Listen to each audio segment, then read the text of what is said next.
Saluti a tutti. Per comprendere chi sia stato il Sardus Pater o Babai Sardo, padre sardo, si deve tenere in considerazione un primordiale elemento presente in Sardegna, la lingua sarda, che come un fossile vivente è rimasta per millenni inalterata nelle parlate odierne dell'isola.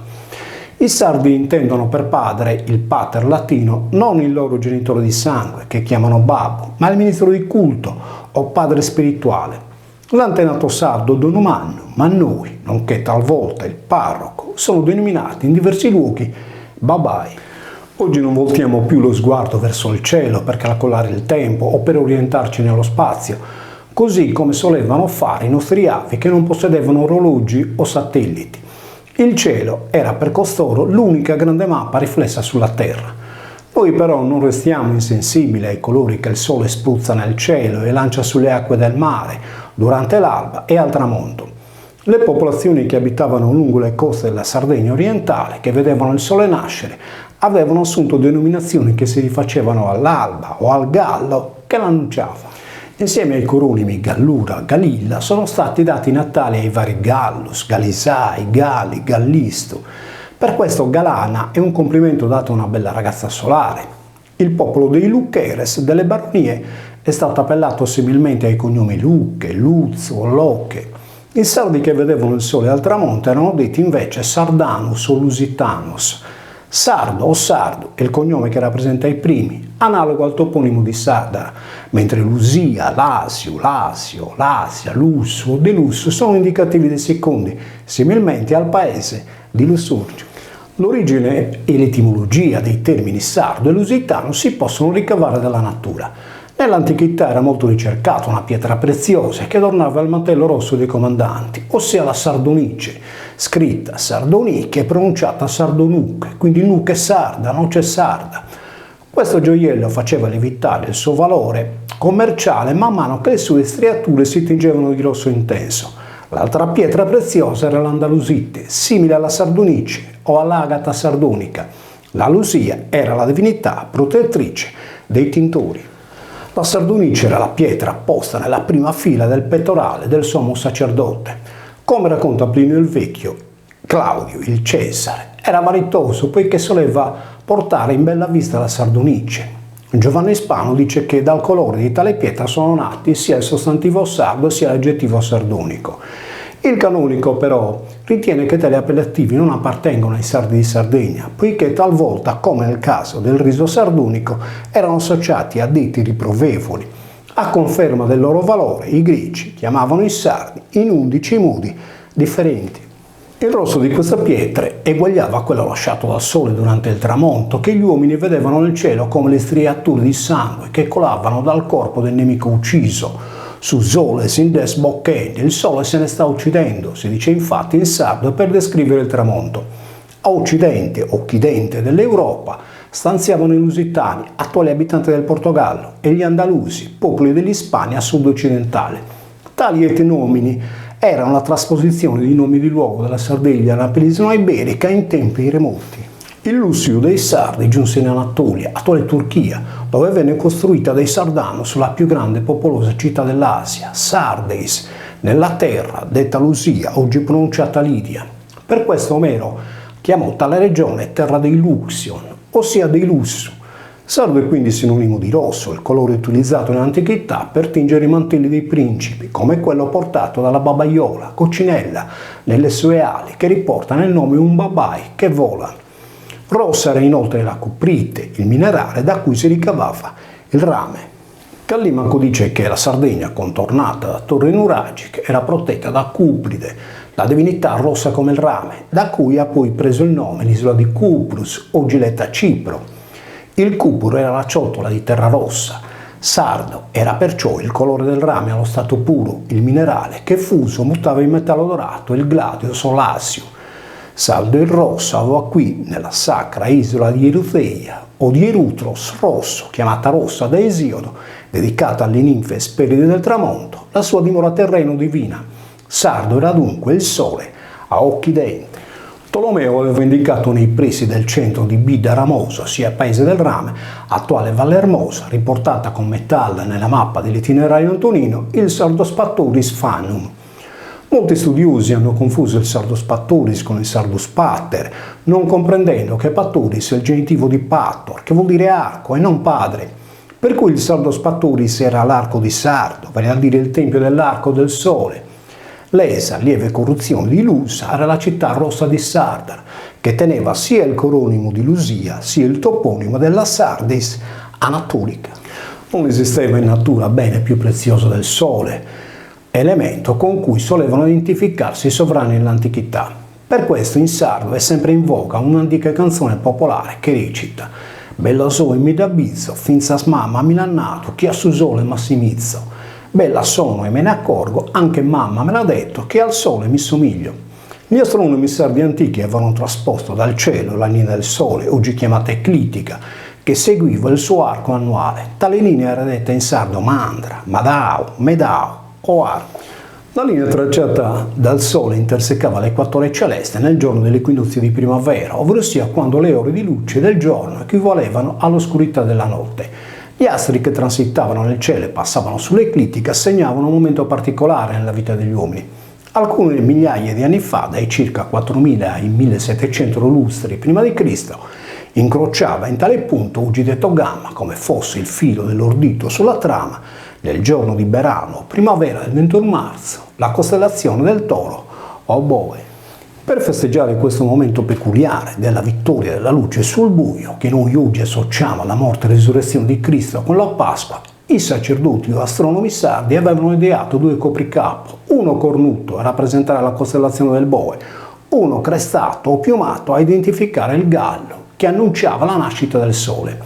La Pasqua avveniva nella giornata di luna piena, quando la sua luce illuminava il buio della notte.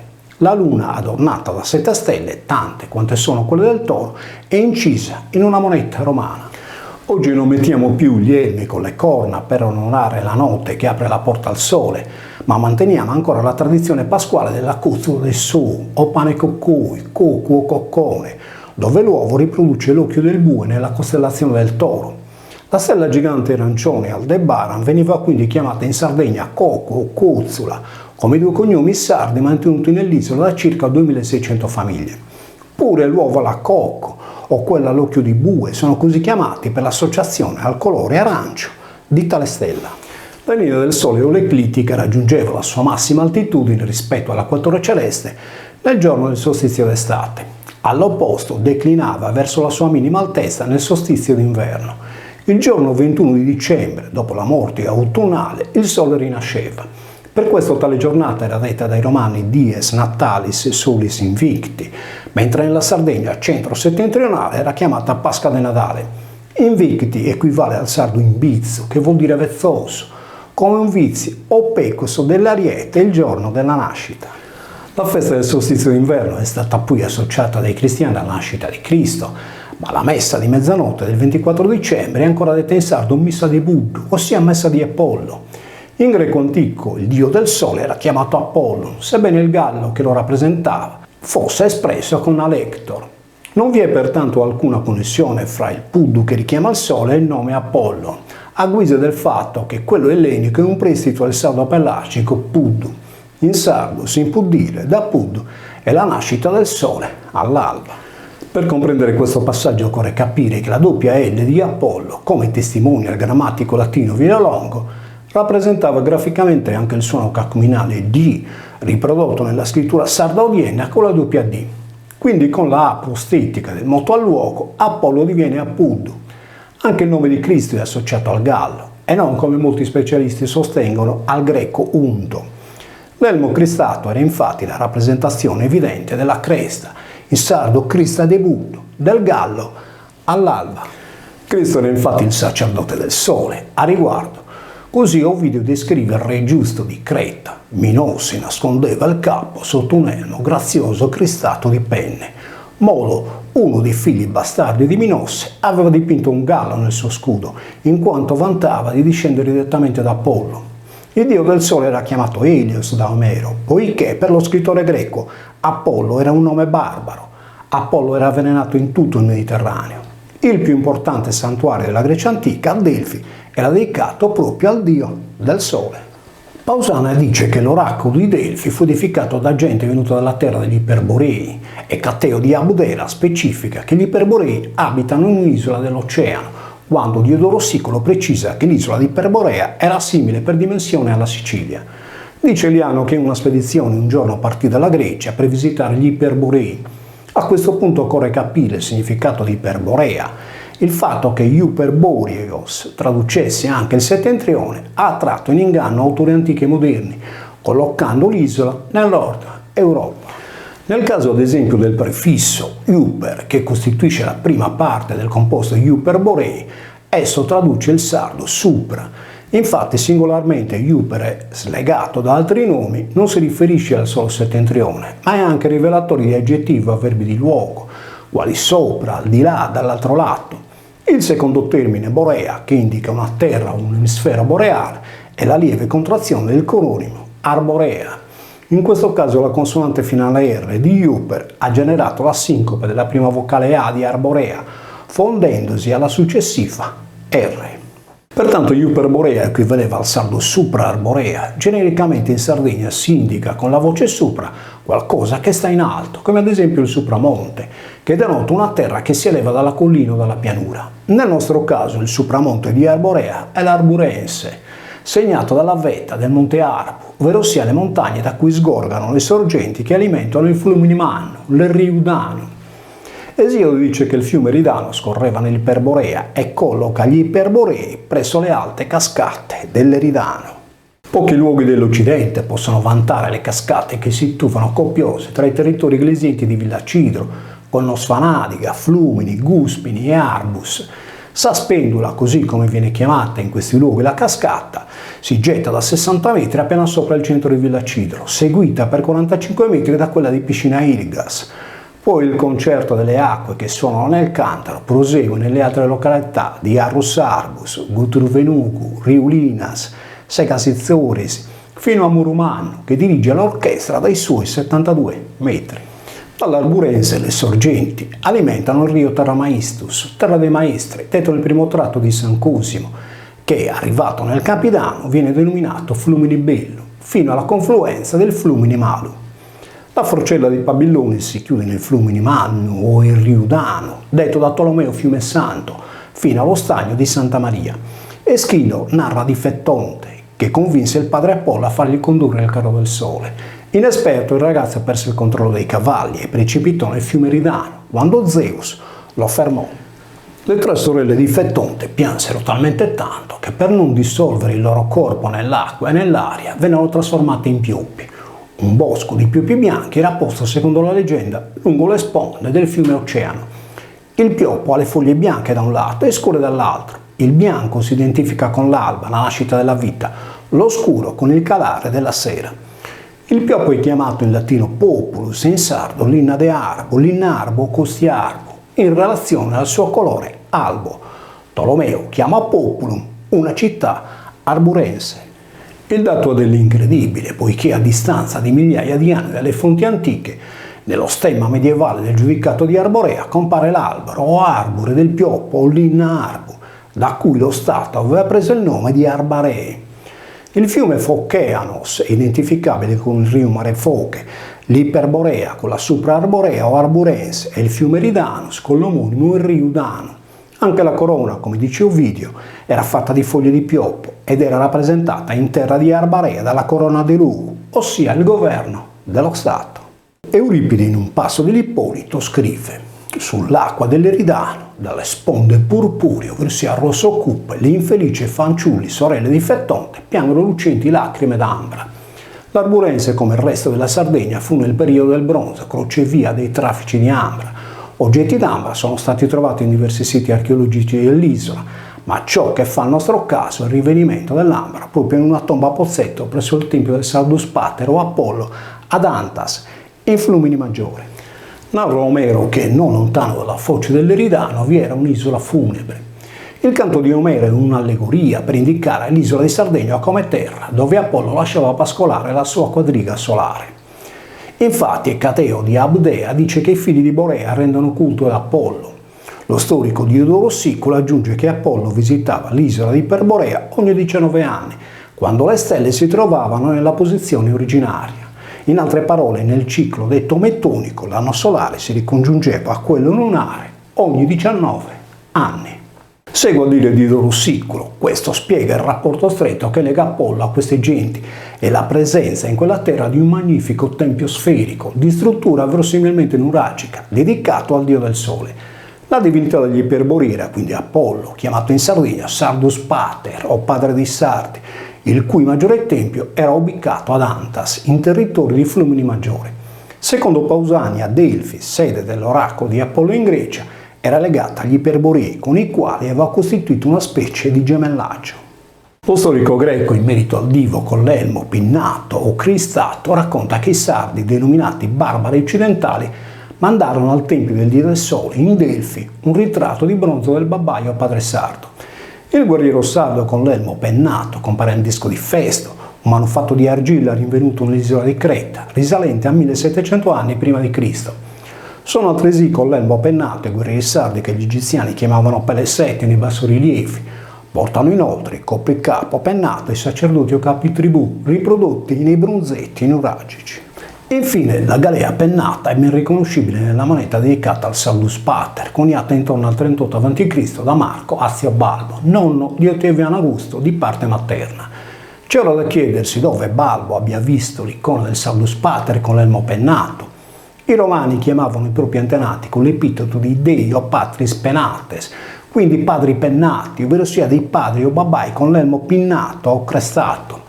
Lo stesso Augusto si fa ritrarre in una moneta con la corona radiata o pennata e per giunta con la scritta Pater. Il denario di Valerius Acisculo, coniato nel 45 a.C., raffigurava sul dritto la testa del dio del sole con la corona radiata, uguale all'elmo pennato del Sardus Pater, e sul rovescio la dea della luna su una biga.